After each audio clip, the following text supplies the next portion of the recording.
بلوچستان میں تعلیم ایمرجنسی کا یہ حال ہے کہ بلوچستان کا سب سے بڑا یونیورسٹی جو بلوچستان یونیورسٹی ہے اس کے ہاسٹل خالی کیے جا رہے ہیں، وہاں پہ طلباء سراپا احتجاج ہے۔ آپ سوچ سکتے ہیں کہیں پہ بھی اگر پاکستان میں کسی بھی ایسی یونیورسٹی میں جو بلوچستان کا سب سے بڑا یونیورسٹی ہے اس کے ہاسٹلس خالی کیے جا رہے ہیں، اس کا مطلب یہی ہے کہ آپ لوگوں کو ناخواندگی کی طرف دھکیل رہے ہو۔ ہزاروں کی تعداد میں جو اسٹوڈنٹس ہیں وہ کہاں جائیں گے؟ کیا وہ وہاں پہ سروائیول کر سکتے ہیں؟ تمام اسٹوڈنٹس ایسے گھرانوں سے ہیں جو باہر ہاسٹلز افورڈ کر سکتے ہیں ہو۔ اس طرح کے حالات کئی یونیورسٹیز میں پیدا ہوئے ہیں، جسے ابھی ریسنٹلی جماعت اسلامی نے جو پنجاب میں حالات پیدا کیے ہیں، ایک نوجوان کو مارا گیا تقریباً 2-3 دن پہلے کا واقعہ ہے۔ کیا آپ نے پنجاب یونیورسٹی کے تمام ہاسٹلز خالی کیے؟ لیکن بلوچستان میں اس چیز کے بارے میں نہ آپ سوچتے ہیں، جس کے بھی دل چاہتا ہے وہ آرڈر کر دیتا ہے، یہ کرنا ہے وہ کرنا ہے۔ شخصیات کی پالیسی ہیں جس کی وجہ سے سب سے زیادہ تباہی بلوچستان کی یونیورسٹیز کو سامنا کرنا پڑ رہا ہے۔ بلوچستان یونیورسٹیز تمام یونیورسٹیز مالی بحران کا پہلے سے ہی شکار ہے، ٹیچرز سراپا احتجاج ہے، اب اسٹوڈنٹس کو بھی انہوں نے سراپا احتجاج لگایا ہوا ہے۔ بلوچستان یونیورسٹیز کے ہاسٹلس کو خالی کیا جا رہا ہے، اور اس کے پہلے بی ایم سی کے ہاسٹلس خالی کیے گئے ہیں، جن کے ابھی 2 ہفتے ہوئے ہیں، ابھی تک ان کا دھرنا جاری ہے بی ایم سی کے سامنے۔ اس سے کچھ دن پہلے اتر یونیورسٹی کا یہی حال تھا، وہاں پہ دھرنا جاری تھا، وہاں ایک دو اسٹوڈنٹس تھے ان کو لاپتہ کیا گیا۔ جہاں پہ اب تعلیمی ایمرجنسی 24 گھنٹے ایک رٹا لگایا ہوا ہوتا ہے، بلوچستان گورنمنٹ ہو یا فیڈرل گورنمنٹ ہو، وہی پہ آپ تعلیمی نظام کا یہ برا حال ہے کہ نرسری کی جب ہم بات کریں تو 342 اسکول اس دفعہ بند ہوئے ہیں۔ تقریباً اس سال کا رپورٹ ہے، گورنمنٹ کا اپنا آفیشیل رپورٹ ہے کہ 342 اسکول بند ہوئے ہیں۔ تو آپ اندازہ کریں جہاں پہ سالوں سے ٹیچرز بھرتی نہیں ہوئی، لاسٹ بھرتی 2022 میں ہوئے، 2022 میں ہونے والے ٹیچرز کو آج تک ان کے آرڈرز نہیں دیے گئے، ان کو مختلف چکروں میں پھنسایا گیا، عدالتوں کے چکر لگوایا گیا، سپریم کورٹ سے آرڈر ملنے کے باوجود، سپریم کورٹ سے حکم ملنے کے باوجود ابھی تک ان کو آرڈرز نہیں دیے جا رہے ہیں۔ ابھی بھی ایس پی کے مختلف ان کو ایس پی کے ٹیچرز جو بھرتی ہوئے ہیں ان کو مختلف طریقے سے تنگ کیا جا رہا ہے، ان کو ابھی تک آرڈر نہیں دیے گئے، اور وہ آج بھی سراپا احتجاج ہے، وہ انہوں نے خود ابھی احتجاج کی کال دی ہے۔ جہاں پہ آپ تعلیمی ایمرجنسی کی 24 گھنٹہ رٹا لگائیں، وہاں ٹیچرز کے تنخواہ نہ آتے ہیں۔ آپ بلوچستان یونیورسٹی کا آپ کو پتہ ہے ٹیچرز نے 3-4 مہینے ہڑتال کی ہے صرف اور صرف تنخواہ کے لیے۔ اب تعلیمی ایمرجنسی کا اتنا برا حال ہے وہاں پہ کہ وہاں کے جو ٹیچرز ہیں، جو 18 گریڈ کے لیکچررز ہیں، وہ جا کے 14 کے اسکیل کے نائب تحصیلدار کے لیے ٹیسٹ دے رہے ہیں۔ آپ اس سے اندازہ کر سکتے ہیں کہ ہمارا معاشرہ کہاں جا رہا ہے، کس سوچ کو آپ پروان چڑھا رہے ہو۔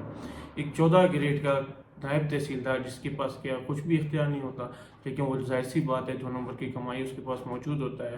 آپ کے ٹیچرز، وہ یونیورسٹی ٹیچرز جو اس مینس کے 14 اور وہ ان کے 18 اسکیل کے وہ ٹیچرز ہوتے ہیں، وہ جا کے تعلیمی نائب تحصیلدار کے لیے ٹیسٹ دے رہے ہیں۔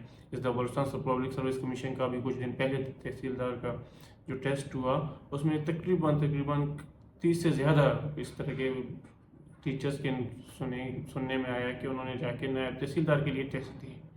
جس تعلیمی ایمرجنسی کی آپ باتیں کر رہے ہو کہ یہی تعلیمی ایمرجنسی ہوتا ہے جہاں پہ آپ ٹیچر اسکولز بند کر لیں۔ 342 اسکول بند ہے، بلوچستان یونیورسٹیز کے تمام طلباء کو اپنے احتجاج پہ لگایا ہوا ہے۔ بلوچستان کے سب سے بڑے یونیورسٹی جو بلوچستان یونیورسٹی ہے اس کے ہاسٹل آپ خالی کرا رہے ہیں۔ ہاسٹل خالی کرانے کا مقصد یہی ہے کہ آپ یونیورسٹی بند کرنے کے چکروں میں یہ ہزاروں کی تعداد میں جو اسٹوڈنٹس ہیں یہ کہاں جائیں گے، یہ کیسے سروائیو کریں گے؟ کیا ان سب کے پاس وہ ریسورسز موجود ہے کہ وہ بلوچستان میں باہر پرائیویٹ یا فلیٹس میں یا ہاسپٹلز میں اپنے آپ کو ایڈجسٹ کر سکیں؟ اس سے مشکل ہے، کیونکہ ہزاروں کے ایسے تعداد ہے جو غریب بیک گراؤنڈ سے آتے ہیں، جو کوئٹہ میں بہت مشکل سے گزارا کر رہے ہیں۔ اس طرح اگر آپ سوچیں کہ چھوٹے چھوٹے واقعات پہ آپ یونیورسٹیز بند کرنا چاہیں یا یونیورسٹی ہاسٹلز بند کر رہے ہو، تو آپ کو سب سے پہلے پنجاب یونیورسٹی بند کرنا چاہیے، جہاں پہ ہر ہفتے ایک نہ ایک احتجاج ہوتا ہے، ہر ہفتے ایک نہ ایک لڑائی ہوتا ہے۔ ابھی 2-3 دن پہلے ایک نوجوان وہاں شہید کیا گیا، جس نے بھی کیا جیسے بھی ہوا، لیکن یونیورسٹی کے اندر ایک نوجوان شہید کیا گیا۔ کیا آپ نے پنجاب کے ہاسٹلز خالی کیے؟ کیا آپ نے پنجاب یونیورسٹی کے تمام ہاسٹلز کو وارننگ دی یا خالی کرنے کے اقدامات آرڈرز دیے؟ نہیں، ایسا نہیں ہے۔ یہ صرف بلوچستان میں ہی ہے کہ ہاں جس کی لاٹھی اس کی بھینس۔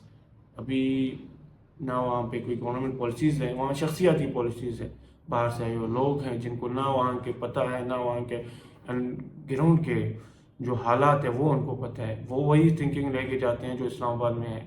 وہ یہاں جائیں گے، بادشاہت کی ذہن رکھیں گے، ہم فلاں فلاں آرڈر دیں گے، بھئی یہ کرنا ہے، یہ کرنا ہے، یہ کرو بس. لیکن ان کو یہ نہیں پتا کہ وہاں کے جو بچے ہیں، وہاں کے جو اسٹوڈنٹس ہیں، ان کو کس حالات میں وہ سروائیو کر رہے ہیں، کون کون سے بیک گراؤنڈ سے ہیں، ان کو کہاں سے آئے ہوئے ہیں. آپ فوراً آپ نے دل کہا تو آپ نے ہاسٹل خالی کرنے کے احکامات جاری کیے، بھئی ہاسٹل خالی کرو، کیونکہ یہ بادشاہ صاحب کا حکم ہے.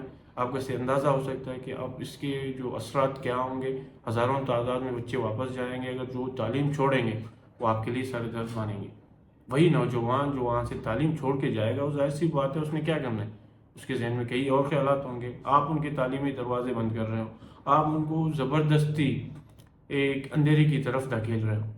خدا را ہوش کے ناخن لو. یہ جو بھی ہے، جس کے بھی ایسے پالیسیز ہے، جس کے بھی یہ شیطانی ذہن ہے، وہ اس کو سوچنا چاہیے، چاہے وہ ڈی سی ہو یا بلوچستان گورنمنٹ کے باقی آفیشلز ہوں، تو اس کو بلوچستان یونیورسٹی کے معاملے پہ غور کرنے چاہیے.